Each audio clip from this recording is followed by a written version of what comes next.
You see a lot of misinformation about SEO in general out there. The main reason is like, say you're a doctor or a psychologist, there's a huge barrier of entry. You have to go to uni, you have to spend a lot of time in education, you have to prove yourself before you get there. The reality is with SEO, anyone can just say, hey, I'm an SEO specialist and launch their agency. Yeah. There's no huge barrier for entry.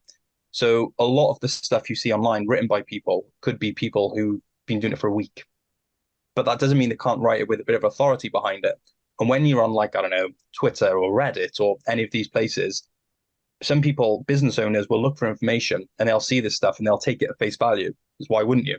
And that's where the kind of danger comes in, which is why sometimes I feel like it can be quite useful to contribute to places and, put some good stuff out there that I've seen work with my clients and my agency and so on and so forth. And just, I suppose, to put a bit of good out into the world.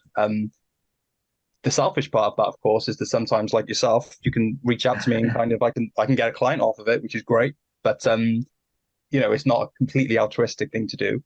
But yeah, like SEO is a kind of a murky place to be, and the content stuff is pretty. Once you got your head around that, it's pretty straightforward. Like the thing with content, it's like you were saying, you started off as a fiction writer. Same, but there's two sides of it because you can write for SEO and you can write for people.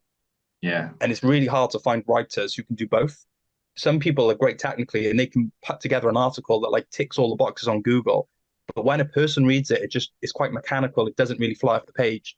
And you can also get the other way around where you have people who are amazing at writing for people and people like reading it. But it's like you said, when you first started, you didn't have that technical know-how to kind of structure it for Google as well as people.